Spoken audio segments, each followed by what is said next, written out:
नमस्कार दोस्तों। अटल बिहारी वाजपेयी जी हमारे देश के एक बहुत ही जाने माने फॉर्मर प्राइम मिनिस्टर अब हमारे साथ इस दुनिया में नहीं रहे। 1996 में पहली बार हमारे देश के प्रधानमंत्री बने थे, सिर्फ और सिर्फ 13 दिन के लिए। उसके बाद 1998 में ये 13 महीने के लिए प्राइम मिनिस्टर बने और 1999 से लेकर 2004 तक इन्होंने अपनी फुल टर्म कंप्लीट करी। ये पहले नॉन कांग्रेस प्राइम मिनिस्टर रहे थे जिन्होंने एक फुल टर्म कंप्लीट करी हो। इनकी प्राइम मिनिस्टरशिप के अंडर इंडिया ने इतनी डेवलपमेंट देखी कि मेरे ओपिनियन में दोस्तों इन्हें इंडिया का one of the best prime ministers कहा जाना चाहिए। इनकी परफॉर्मेंस कैसी रही थी और ये क्यों मैं कह रहा हूं, इसकी एनालिसिस करके मैं आपको दिखाना चाहूंगा इस वीडियो में। आइए देखते हैं। पीने का पानी नहीं, शिक्षा नहीं, स्वास्थ्य, सड़कें नहीं, और अब बिजली का बड़ा भारी संकट है। कोई ध्यान नहीं दे रहा। दोस्तों, अगर आपको किसी भी पॉलिटिशियंस के इंटेंशंस जानने हैं कि वो कितने अच्छे हैं और कितने बुरे हैं, तो ये आप जान सकते हैं ये देखकर कि वो पॉलिटिशियन बेसिक फंडामेंटल इश्यूज पे कितना फोकस करता है, जैसे कि एजुकेशन हो गया, हेल्थ केयर हो गया, बिजली, सड़क और पानी हो गया। अटल जी एक ऐसे पॉलिटिशियंस थे जो इन इश्यूज पे काफी फोकस किया करते थे, स्पेसिफिकली एजुकेशन पे। 2001 में इन्होंने एजुकेशन सेक्टर को रेवोल्यूशनाइज कर दिया, सर्व शिक्षा अभियान लॉन्च करके। सर्व शिक्षा अभियान के तहत 6 से 14 साल के हर बच्चे को फ्री कंपलसरी एजुकेशन देने का फैसला किया गया। और ये स्कीम दोस्तों बहुत ज़्यादा सक्सेसफुल रही। स्कूल ड्रॉप आउट्स रेट नीचे गए, एनरोलमेंट रेशियोज ऊपर गई। एक्चुअली में कितनी सक्सेसफुल रही आप ये डेटा और स्टैटिस्टिक्स के आधार पर इस ग्राफ में देख सकते हैं। ये ग्राफ डिपिक्ट करता है कि कितने बच्चे प्राइमरी स्कूल के बाहर हैं, कितने बच्चे स्कूल में नहीं पढ़ते हैं, प्राइमरी स्कूल में भी नहीं पढ़ते हैं। तो 1985 में 25 मिलियन बच्चे हमारे देश में स्कूल में नहीं पढ़ते थे, प्राइमरी स्कूल में। 2001 में सर्व शिक्षा अभियान लॉन्च हुआ और उसके बाद से आप देख सकते हैं कि ग्राफ कितनी तेजी से नीचे गिरा कि 2006 तक ये नंबर सिर्फ 4 मिलियन तक रह गया था। 5 सालों में इतना बड़ा चेंज लिया है, ये किसी चमत्कार से कम नहीं था। अटल जी की सरकार ने 86 कॉन्स्टिट्यूशनल अमेंडमेंट पास करके ये भी डिक्लेयर कर दिया कि फ्री एजुकेशन हमारे देश में हर बच्चे का राइट है।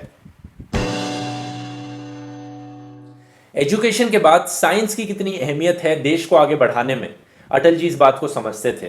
तभी शायद इन्होंने 2003 में एक नई science and technology policy launch करी। जब से हमारा देश आज़ाद हुआ था तब से लेके तब तक ये सिर्फ तीसरी साइंस के ऊपर पॉलिसी थी। इसमें साइंटिस्ट को बढ़ावा दिया गया था, रिसर्च एंड डेवलपमेंट को प्रमोट किया गया था। इस पॉलिसी का पहला ऑब्जेक्टिव था to ensure that the message of science reaches every citizen of India, man and women, young and old, so that we advance scientific temper, emerge as a progressive and enlightened society. ये सुनने में बड़ी normal सी चीज लग रही है, लेकिन आज के टाइम पे दोस्तों ये चीज बहुत ही अनकॉमन हो चुकी है। 2003 में इंडिया साइंटिफिक रिसर्च और डेवलपमेंट में अपना 1.1% जीडीपी इन्वेस्ट करती थी। उतना पैसा रिसर्च एंड डेवलपमेंट में डाला जाता था। अटल बिहारी वाजपेयी जी ने प्रॉमिस किया था कि 2007 तक ये नंबर 2% ऑफ जीडीपी तक ले जाया जाएगा, लेकिन अनफॉर्चुनेटली वो दोबारा प्रधानमंत्री नहीं बन पाए और जब से कांग्रेस आई तब से ये नंबर नीचे जाया जा रहा है, नीचे जाया जा रहा है। और आज 2018 में दोस्तों ये 0.69% पे पहुंच चुका है। जितनी भी डेवलप्ड कंट्रीज हैं उनमें 2% या उससे ज़्यादा रिसर्च एंड डेवलपमेंट में इन्वेस्ट किया जाता है। यहाँ पे आप ग्राफ में देख सकते हैं, साउथ कोरिया में 4.29% किया जा रहा है, इजराइल में 4.1, जापान में 3.5। ये ऐसे देश हैं जो साइंस को बढ़ावा देते हैं, रिसर्च एंड डेवलपमेंट को बढ़ावा देते हैं। और बिल्कुल नीचे हमारा इंडिया आता है, यहाँ पे 0.69% है 2018 में। 2003 में हम जितना साइंस को प्रमोट करते थे, 2018 में उसका कुछ भी परसेंट नहीं कर पा रहे हैं। वो कुछ ज़माना ही और था दोस्तों। आज के दिन ये हालत हो गई है कि रॉन्ग नंबर बाबाओं को चीफ मिनिस्टर की कुर्सी तक पे बिठा दिया जाता है, कंप्यूटर बाबाओं को मिनिस्टर्स की पोस्ट दी जाती है, लकड़ियों पे आग लगाई जाती है कह के कि इससे पोल्यूशन कम होगा। यहाँ पे इतनी ज़्यादा अनसाइंटिफिक स्टेटमेंट्स दी गई हैं मंत्रियों की तरफ से कि मेरी गिनती खत्म हो गई है। अंधविश्वास को और सुपरस्टिशन को इतना ज़्यादा प्रमोट किया जा रहा है। लेकिन खैर वापस चलते हैं अटल जी की साइंटिफिक अचीवमेंट्स पे। चंद्रयान-1 जो कि पहला स्पेसक्राफ्ट था इंडिया की तरफ से स्पेस में जाने वाला, 2008 में गया था। इसका अप्रूवल अटल जी ने दिया था। इंडिया को एक न्यूक्लियर स्टेट भी अटल जी की सरकार के टाइम पे ही डिक्लेयर किया गया था जब इन्होंने वो फेमस पोखरान में न्यूक्लियर टेस्ट करवाए थे। हालांकि ये डिबेटेबल है कि एक्चुअली में इंडिया को उससे कितना फायदा हुआ था। आगे चलते हैं इकोनॉमी और इंफ्रास्ट्रक्चर पे। इंफ्रास्ट्रक्चर में विदाउट डाउट इनकी सबसे बड़ी अचीवमेंट रही थी गोल्डन क्वाड्रिलैटरल हाईवे प्रोजेक्ट। इसके बारे में आपने स्कूल की किताबों में भी पढ़ा होगा। ये देश का सबसे बड़ा हाईवे नेटवर्क था, हाईवे प्रोजेक्ट था। इसकी टोटल कॉस्ट पड़ी थी 50,000 करोड़ रुपए। दोस्तों, जब वाजपेयी जी की सरकार आई थी 1999 में, तो जो सारे हाईवेज की टोटल लेंथ है, अगर उन्हें एडअप कर दिया जाए तो वो 50,000 किलोमीटर्स थी। और 2004 में जब इनकी सरकार गई थी, तब तक हाईवेज की लेंथ 65,000 किलोमीटर्स हो चुकी थी। यानी 5 सालों में इन्होंने 15,000 किलोमीटर के हाईवेज बनाए। फॉर कंपैरिजन, इनके बाद जो मनमोहन सिंह जी की सरकार आई थी, उनके 10 सालों में हाईवे की लेंथ बढ़ के 79,000 किलोमीटर्स तक हो गई थी। तो उन्होंने 10 साल में जितना किया, इन्होंने 5 साल में किया। इसके बाद इनका एक और सक्सेस था ग्रामीण सड़क योजना की, हर गांव तक सड़क पहुंचाना। दिल्ली मेट्रो, जो आज के टाइम पे दिल्ली के one of the most successful projects में से है, उस प्रोजेक्ट को भी अप्रूव अटल जी ने ही किया था। तो नेहरू जी मौजूद थे उस बहस में। तो होटल सरकार बनाए कि न बनाए, घाटे में रहेगा कि या फायदे में रहेगा, मैं खड़ा हो गया। मैं नया नया मेंबर था, मैंने कहा सरकार का काम होटल बनाना नहीं है, हॉस्पिटल बनाना है। तो नेहरू जी बिगड़ गए, ये नए मेंबर आए हैं, ये बातें समझते तो है नहीं। हाँ, हम होटल भी बनाएंगे और होटल के मुनाफे से हॉस्पिटल भी बनाएंगे। वो होटल अभी तक घाटे में चल रहा है। इकोनॉमी की बात की जाए तो इन्होंने पीवी नरसिम्हा राव के जो हिस्टोरिक इकोनॉमिक लिबरलाइजेशन के रिफॉर्म्स थे, उनको बहुत ही अच्छे तरीके से कंटिन्यू रखा। इन्होंने एक स्टेडी इकोनॉमिक ग्रोथ मेंटेन करके रखी, इसके बावजूद कि बहुत सारी प्रॉब्लम्स फेस करनी पड़ी थी इनकी सरकार के बीच में। एक पार्लियामेंट अटैक हुआ था 1998-99 में, साइक्लोन्स आए थे 2001 में, एक बहुत ही भयानक अर्थक्वेक आया था गुजरात में, बहुत ज़्यादा इकोनॉमिक लॉस हुआ था उसकी वजह से। वर्ल्ड ऑयल क्राइसिस आई थी वर्ल्ड में, 9/11 अटैक हुआ था, पार्लियामेंट पे अटैक हुआ था इंडिया में, कारगिल वॉर भी हुई थी।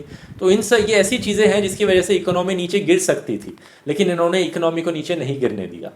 इन्होंने प्राइवेटाइजेशन को बढ़ावा दिया और फिजिकल डेफिसिट को कम करने के लिए एक फिजिकल रिस्पॉन्सिबिलिटी एक्ट इंट्रोड्यूस किया, जो कि इतना सक्सेसफुल हुआ। आप इस चार्ट में देख सकते हैं, ये चार्ट दिखाता है कि इंडिया के पास कितने रिजर्व्स थे as a proportion to India के पास ऊपर कितना कर्ज लगा हुआ था, डेट थी।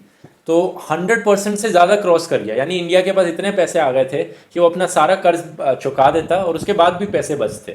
तो ये एक बहुत ही बड़ी अचीवमेंट थी इनकी। आप देख सकते हैं कितनी स्पीड से ऊपर गया इनके टाइम पे। चौथी सबसे बड़ी अचीवमेंट अटल जी की सरकार की मैं कहूँगा फॉरेन पॉलिसी में थी। ये मानते थे कि हमें अपने सारे नेबर्स के साथ पीस बना के रखना चाहिए और टाइज को इम्प्रूव करने की कोशिश करनी चाहिए। पाकिस्तान को गालियां देकर वोट्स की भीख मांगो, ये इस चीज़ की राजनीति में विश्वास नहीं रखते थे। ये किसी भी देश को अपना दुश्मन देश नहीं समझते थे। यहाँ पे चाइना के साथ इंडिया के काफ़ी सारे टेरिटरियल डिस्प्यूट्स थे जो इनकी सरकार ने रिजॉल्व किए, और इंडिया और चाइना के बीच में ट्रेड को भी बढ़ावा दिया गया। यूएस और इंडिया के टाइज ने भी एक नया दौर देखा अटल जी की सरकार के अंदर। बिल क्लिंटन यूएस के प्रेसिडेंट इंडिया आए, जो कि काफ़ी साल बाद था कि कोई यूएस प्रेसिडेंट इंडिया में आ रहे थे। कश्मीर में फ्री और फेयर इलेक्शंस भी पहली बार अटल जी के टाइम पे ही हुए। काफ़ी लोग ये भी मानते हैं कि अगर अटल जी एक टाइम और प्राइम मिनिस्टर बन जाते तो आज कश्मीर के हालात कुछ अलग होते, शायद वो बहुत ही पीसफुल स्टेट होता आज। लेकिन फॉरेन पॉलिसी में इनकी सबसे डेयरिंग अचीवमेंट थी इंडिया और पाकिस्तान के बीच में पीस प्रमोट करने की कोशिश। 1999 में इन्होंने दिल्ली से लाहौर की एक नई बस सर्विस चलाई, जिस बस में ये खुद बैठ के लाहौर तक गए। लाहौर में इन्होंने फेमस स्पीच दी जिसको पाकिस्तान टीवी ने दिखाया और काफ़ी सारे पाकिस्तानियों ने अप्रिशिएट भी किया। लेकिन अनफॉर्चुनेटली इसके कुछ ही महीने बाद कारगिल की लड़ाई छिड़ गई और जो पीस टॉक्स थी उसको बंद करना पड़ा। लेकिन उसके बावजूद भी जैसे ही लड़ाई खत्म हुई, इन्होंने पीस टॉक्स को वापस रिज्यूम किया। 2001 में इन्होंने प्रेसिडेंट परवेज मुशर्रफ को इंडिया में आगरा में बुलाया बातचीत वापस शुरू करने के लिए और एक सोल्यूशन निकालने के लिए दोनों देशों में। पाकिस्तान के फॉर्मर फॉरेन मिनिस्टर अपनी किताब में लिखते हैं कि आगरा समिट में दोनों ही देश अपनी दुश्मनी खत्म करने के लिए और एक सोल्यूशन निकालने के लिए बहुत क्लोज आ चुके थे, लेकिन वो सोल्यूशन मटेरियलाइज नहीं कर पाया अनफॉर्चुनेटली। मैं आपसे एक दो पूछता हूँ। पाकिस्तान के साथ अमन चैन जो आपने लाया, जिस प्रकार से आपने जो पहल की, क्या आप समझते हैं ये एक परमानेंट प्रोसेस है अब पाकिस्तान के साथ? नहीं, अगर ये परमानेंट प्रोसेस बन जाती है तब मैं उसे अपना अचीवमेंट मानूंगा। क्या ये आपका लक्ष्य एक प्रकार से है कि एक प्रकार से जब भी अगर आप प्रधानमंत्री एक बार फिर बनेंगे तो पाकिस्तान के साथ? नहीं, केवल पाकिस्तान नहीं, सभी पड़ोसी देशों के साथ। पांचवी अचीवमेंट जिसके बारे में मैं बात करना चाहूँगा ये है अटल बिहारी वाजपेयी जी की पर्सनैलिटी और इनकी बिलीव्स। ये एक बहुत ही डाउन टू अर्थ इंसान थे, हम्बल इंसान थे, खास आदमी और आम आदमी में डिफ्रेंशिएट नहीं करते थे। इनका एक बहुत ही फेमस कोट है, if India is not secular then India is not India at all. इस कोट से पता चलता है ये इंक्लूसिव ग्रोथ में विश्वास रखते थे, सबको साथ लेकर चलने में विश्वास रखते थे। पॉलिटिक्स में अटल जी एक अनमोल रत्न थे। ऐसे पॉलिटिशियंस बहुत कम दिखाई पड़ते हैं। कभी भी ऑपोजिशन पॉलिटिशियंस को नीचा दिखाने के लिए कभी गालियां नहीं देते थे, उनसे गंदी भाषा में बात नहीं करते थे, हमेशा डिग्निटी और रिस्पेक्टफुली बात करते थे। इनफैक्ट बहुत से ऑपोजिशन पॉलिटिशियंस को इन्होंने तारीफ करी है, उनकी तारीफ करी है और रिस्पेक्ट भी दिए अपने। जैसे कि आप समझते हैं आपकी सबसे बड़ी उपलब्धि है कि आप कंसेंशुअल पॉलिटिशियन है, इसलिए लोगों को साथ ले नहीं जाना नहीं, चाहते लोगों को साथ लेकर चलना भी जरूरी है, वरना आप इतने विशाल और विविधता से पूर्ण देश में कुछ कर नहीं सकते। But is that your biggest difficulty running an alliance government, जिसमें एक तरफ जैसे मैंने कहा वीएचपी कहती है कि वाजपेयी नहीं, निकम्मा alliance प्राइम नहीं, मिनिस्टर है। अलायंस नहीं, वो मजबूरी है आरएसएस के साथ जुड़े होने की। कभी भी अपनी गलतियों का दोष ये नेहरू को नहीं देते थे, जैसे कि आजकल कुछ पॉलिटिशियंस बहुत करने लग गए हैं। इनफैक्ट आप इनकी बात सुनेंगे, नेहरू जी की जब डेथ हुई थी, इन्होंने जो स्टेटमेंट दी थी वो आप सुन के शायद हैरान हो जाएंगे। मैं पढ़ के सुनाता हूँ इन्होंने क्या कहा था। भारत माँ has lost a great son today. The loss to parliament is irreparable. In spite of a difference of opinion I have with him, I have nothing but respect for his great ideals, his integrity, his love for the country and his indomitable courage. ये सब शब्द थे जो वाजपेयी जी ने नेहरू जी के लिए कहे थे। काफ़ी लोग अटल जी के बारे में कहा करते थे कि he is the right man in the wrong party. इनकी जो बिलीव्स थी, इनके जो एक्शंस थे, उनको देखकर लगता नहीं था कि इन्हें भारतीय जनता पार्टी में होना चाहिए था, क्योंकि जो भी बाकी के बीजेपी पॉलिटिशियंस थे वो इनसे काफ़ी अलग थे। भारत का पक्ष रखने के लिए मुझे विरोधी दल के नेता के नाते जेनेवा भेजा था और पाकिस्तानी उसे देखकर चमत्कृत रह गए, क्योंकि उनके यहां विरोधी दल का नेता ऐसे राष्ट्रीय कार्य में भी सहयोग देने के लिए तैयार नहीं होता। वो हर जगह अपने सरकार को गिराने के काम में लगा रहता है। ये हमारी परंपरा नहीं है, ये हमारी प्रकृति नहीं है, और मैं चाहता हूं ये परंपरा बनी रहे, ये प्रकृति बनी रहे। सत्ता का खेल तो चलेगा, सरकारें आएंगी जाएंगी, पार्टियां बनेगी बिगड़ेंगी, मगर ये देश रहना चाहिए, इस देश का लोकतंत्र अमर रहना चाहिए। तो ये कुछ इनकी अचीवमेंट्स थी दोस्तों। इन सब को देखकर स्पेसिफिकली जो पहली 4 परफॉर्मेंस बेस्ड अचीवमेंट्स थी, इनकी सरकार में जो परफॉर्मेंस की गई थी, उसको देखकर कहा जा सकता है कि Atal Bihari Vajpayee ji one of the best prime ministers of India थे। आप द बेस्ट मत कहो, लेकिन टॉप 3 में मुझे लगता है इन्हें डेफिनेटली आना चाहिए। आपके क्या ओपिनियंस हैं अटल बिहारी वाजपेयी जी के बारे में? आप कमेंट्स में लिख के मुझे बताइए।